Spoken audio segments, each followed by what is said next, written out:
Moi boas, estamos nunha nova edición, un novo episodio do vídeo podcast LCD. Hoxe temos o prazer de ter unha convidada de aquí, da cidade de Lugo. Ela é a xuíza Sandra Piñeiro. Moi boa, Sandra. Boa tarde, que tal, Carlos? Pois moi ben, hoxe estamos aquí porque vamos a falar de feminismo, non? Un tema de rabiosa actualidade. Gustaríanos empezar cunha pregunta moi directa. De que falamos cando falamos de feminismo? Pois cando falamos de feminismo falamos dunha loita que se leva desenvolvendo dende fai séculos na historia que busca a igualdade. A igualdade dos dous componentes esenciais da comunidade, homes e mulleres. Históricamente houve un sometemento e hai desigualdades, por iso se impón a igualdade de xénero como un obxectivo. E o feminismo é o que busca, a igualdade de xénero, a consecución da eliminación de calquera discriminación asociada ao xénero. En consecuencia, cando falamos de feminismo ou de feminismos, que iso podemos falalo despois, estamos falando de igualdade como un presuposto básico para acadar unha sociedade máis xusta, máis igual e máis democrática. Consideras que a cidadanía fixo seus ou ten unha comprensión adecuada dos obxectivos do feminismo? Eu creo que houve moitos avances a nivel social e que o feminismo acadou unha aceptación e un coñecemento a partir dos anos 90, no caso de España, identificando con esa loita pola igualdade. Aínda así quedan moitos desafíos e aínda hoxe en día escoitanse certos discursos nos que se pretende establecer unha antítese que non é correcta entre feminismo e machismo. E non é así.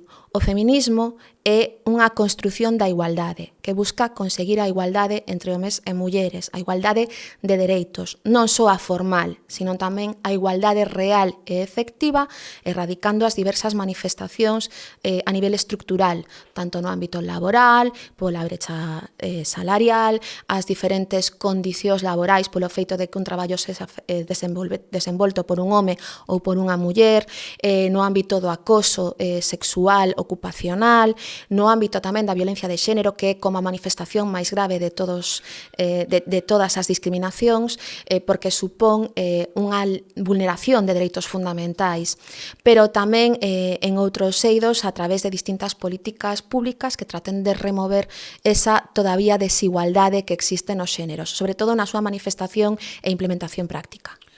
Como evolucionou o papel da xustiza na protección dos dereitos das mulleres en España nos últimos anos? O sistema xudicial avanzou na protección e tutela dos dereitos das mulleres. O que pasa é que todavía non chegamos ao obxectivo definitivo. Aínda hai moitos desafíos, hai aínda moitos avances que están pendentes. Neste sentido, España, de feito, é un referente a nivel internacional polas distintas normas que se foron aprobando para a consecución desa igualdade real efectiva dos dereitos de mulleres e homes. Foi o punto de inflexión a Lei Orgánica 1 do ano 2004, que cumpriu 20 anos, de medidas integrais para a violencia de xénero, na que se optou por unha visión global para a detección, protección de víctimas e, no seu caso, tamén para a represión, cunha visión integral para a protección das víctimas. E que, non obstante, hoxe en día sí que se advirte que é necesaria unha reforma para avanzar todavía máis e dar unha resposta, especialmente dende a ratificación por parte de España do Convenio de Istambul, que nos dá un marco normativo xa a nivel regional europeo que supón unha necesidade de revisión desas previsións nacionais, pero que aínda hoxe en día son un referente. Tamén o son a Lei Orgánica de Garantía Integral da Liberdade Sexual do ano 2022, nos que se eliminou unha distinción que existía tradicionalmente no Código Penal español entre agresións e abusos sexuais, identificando as agresións sexuais como tal só cando mediaba violencia ou intimidación e integrándose nunha única figura os atentados contra a liberdade sexual, que son as agresións sexuais, medie ou non violencia ou intimidación, incluindo tamén os supostos que antes cales eran abusos, como era a sumisión química, e que isto era unha demanda dende a sociedade, unha demanda que viña dende a sociedade, asociada pois ao caso coñecido como a manada, pero que ven da man do pensamento e do movemento feminista que conseguiu acadar ese obxectivo. Esta lei pon o centro de atención no consentimento sexual, pero ese consentimento ten que ser expreso e totalmente evidente. Non cabe aducir que como non se dixo, como non houbo resistencia, non hai atentado contra a liberdade sexual. Non, se non hai ese consentimento sexual por unha persoa que teña capacidade para prestalo, é dicir, unha persoa de máis de 16 anos e ten un carácter expreso que non permita ningunha dúbida, non temos un consentimento que habilite esa relación sexual e podemos estar entonces ante un atentado contra a liberdade sexual. Despois, obviamente, tamén están as Lei Orgánica do ano 2007 en materia de igualdade de homes e mulleres e despois toda unha serie de reformas legislativas posteriores que estamos aplicando nos tribunais. Isto dende unha perspectiva pois da protección de violencia de xénero, de igualdade real e efectiva, e despois están outros aspectos máis prácticos, máis no aspecto procesual, como son o Estatuto da Víctima, que se aprobou no ano 2015, refírese a todo tipo de víctimas, non só as víctimas de violencia de xénero, aínda que estas teñen unha resposta específica pola súa propia idiosincrasia. Moi ben, falemos dos desafíos do sistema xudicial actualmente, non? Que obstáculos segue enfrontando o sistema xudicial para garantir a igualdade de xénero? O sistema xudicial avanzou moito, pero aínda quedan moitos obxectivos a acadar. Quero dicir que contamos xa con unha normativa que temos que aplicar e que, en definitiva, entra dentro da nosa función. Nós non só interpretamos normas, non só aplicamos leis. Isto é unha ferramenta para tutelar dereitos fundamentais e dentro desos dereitos fundamentais está hoxe en día recoñecido como tal a igualdade de xénero. Non é un pensamento, non é unha ideoloxía en si mesmo. A igualdade de xénero é un dereito fundamental que se manifesta na súa traducción máis importante no dereito das mulleres a vivir sin violencia de xénero, como un dereito máis evoluído respecto dos tradicionais de dereito á vida, dereito á liberdade. Hoxe en día fálase de un novo dereito fundamental como o dereito das mulleres e das nenas a vivir sin violencia de xénero. Que ocorre? Que aínda que contamos con estas ferramentas normativas, é necesario, pois, para aplicalas, poñer eso que se chaman as gafas moradas, a perspectiva de xénero, e loitar con algo que existe na propia xudicatura, aínda que non podemos caer nun análise tan simple como dicir, como hai machismo na sociedade, a xudicatura tamén é machista. Eso é un análise moi simple. Pero non podemos descoñecer que na xudicatura, igual que no resto da sociedade, o que hai tamén é moito sesgo de xénero que é necesario identificar. E non é tan doado identificar eses sesgos e correxilos. Despois, a nivel obviamente organizativo, temos unha taxa de xudicatura inferior, notablemente inferior á media europea. Nós non alcanzamos o 12% respecto de cada 100.000 habitantes, mentras que no ámbito da Unión Europea estamos en porcentaxes superiores ao 17%. Pode non parecer significativo, pero isto significa unha maior carga de traballo, e a sobrecarga de traballo dos xulgados e dos xuízes e xuízas, que é diferente a sobrecarga dun órgano xudicial coa carga que supoñen para o xuíz e xuíza, que non se ten que identificar co órgano xudicial, supoñen ocasións pois que se retrasen as resolucións, e isto tradúcese nunha menor satisfacción para a cidadanía e unha desconfianza do sistema xudicial. Entón é necesario dotar de maiores recursos, tanto persoais como materiais, incrementar a taxa xudicial e despois revisar os procedementos para evitar estas demoras e dar unha resposta pronta á cidadanía. Desde a tua perspectiva, como valoras a evolución do movemento feminista na sociedade española? Eu creo que a valoración ten que ser positiva. Ten en conta que durante o século XX e século XXI o movemento feminista, que é un movemento de transformación social, acadou os seus logros sucesivamente. No século XX o punto de inflexión a nivel nacional foi conseguir o dereito a voto das mulleres durante a Segunda República. Iso proviña dende o movimento feminista. Despois, durante os anos 60, 70, o feminismo continuou evolucionando, demandando a igualdade real, a formal. A igualdade formal foi sacadando en distintos textos normativos, recoñecéndose coa lei de divorcio, a titularidade da patria potestade da prole por parte das mulleres, que isto non pertencía ás mulleres anteriormente, sino que correspondía exclusivamente ao pai das criaturas, a igualdade para acceso ao traballo, aos oficios, a cargos públicos, etc. Despois, nos anos 90, o feminismo triunfou. Dende aí hai unha aceptación do movimento feminista, eu creo que por parte da sociedade, e iso vémolo nas movilizacións multitudinarias para o 8 de marzo, para cando foi a folga feminista de coidados, etc. Que ocorre? Que dentro do feminismo agora estamos nun momento no que aparecen outras cuestións como é a interseccionalidade, é dicir, como ao lado da igualdade de xénero se detectan outras discriminacións, pois en razón da condición racial, en razón da condición de muller migrante, etc., que se superpoñen xa a discriminación estructural polo feito de ser muller asociada ao xénero. Entón, dentro do feminismo, ahora detectamos como determinadas liñas evolutivas distintas. Por unha parte, o liberal, o radical, o interseccional, ou tamén distintas percepcións ou, se quere, perspectivas. Entón, hai como un debate interno como consecuencia de todas estas diversas evolucións dentro do feminismo que leva a falar de feminismos en plural. Tamén asociado ao feminismo hai que recoñecer hoxe en día movimentos como Me Too, que denuncia a través de foros sociais pois os acosos no ámbito laboral, no ámbito do entretenimento, no ámbito dos medios de comunicación, etc. E dende o feminismo estás impulsando novas reformas legislativas.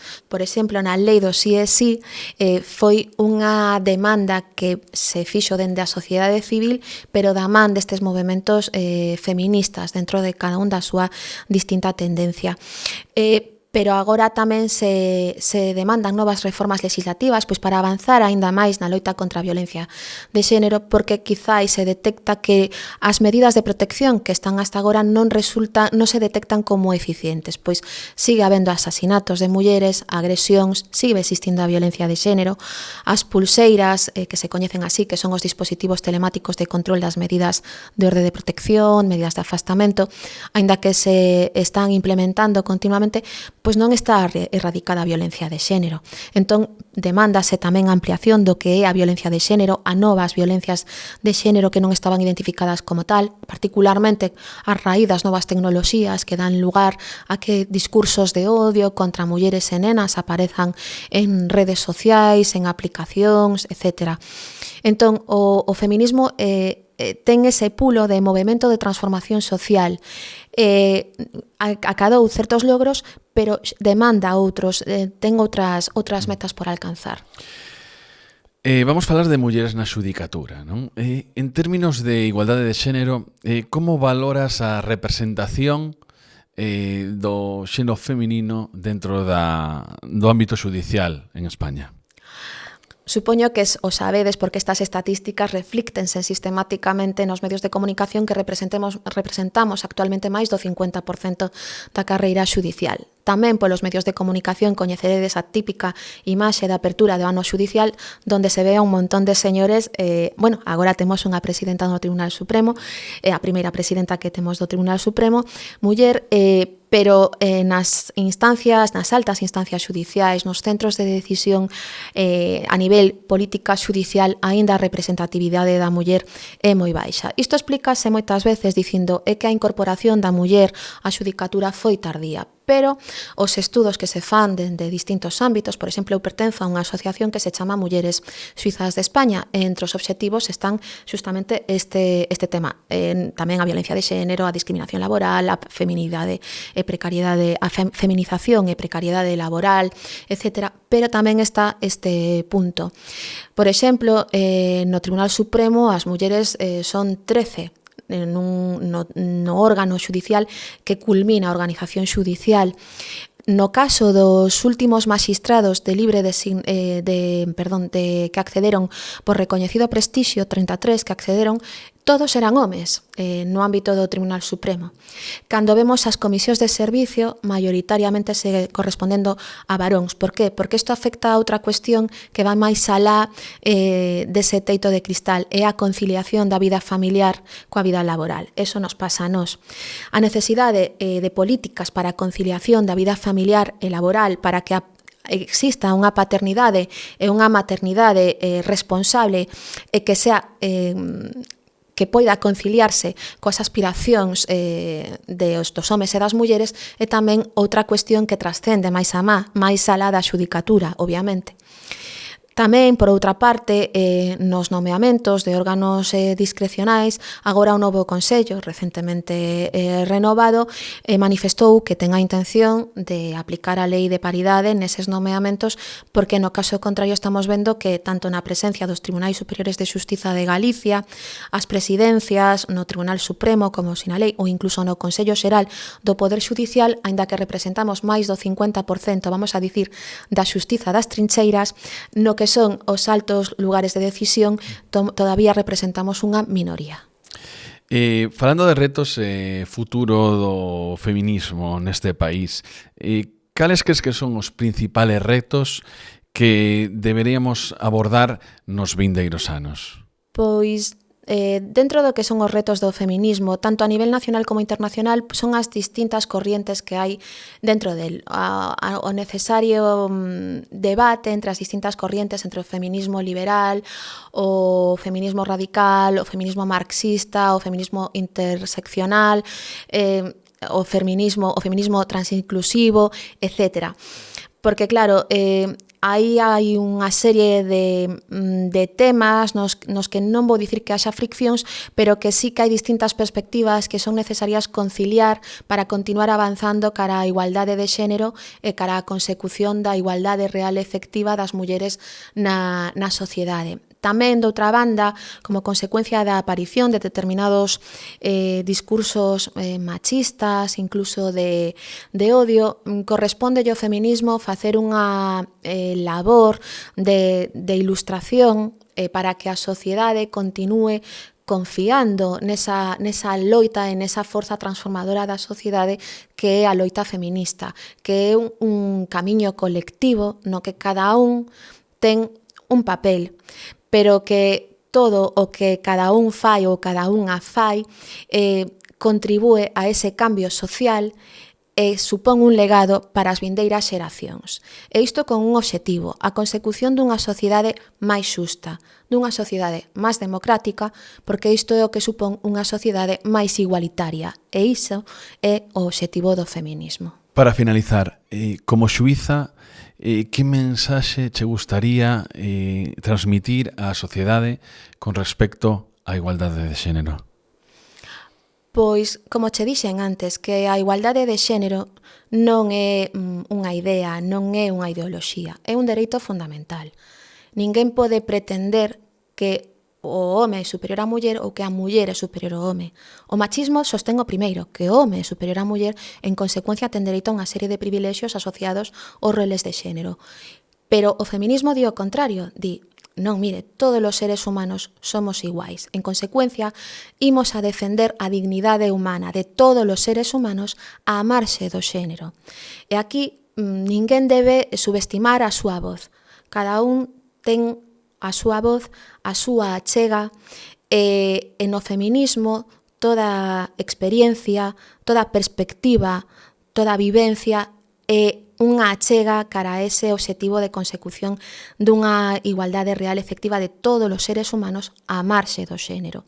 En consecuencia, é animar a sociedade a achegarse a ese movimento feminista, a que continúen apoiando, a rebatir esos argumentarios basados pois na desinformación en moitas ocasións, en as fake news, acerca de que o feminismo é embrismo, é supremacía da muller. Iso non é correcto.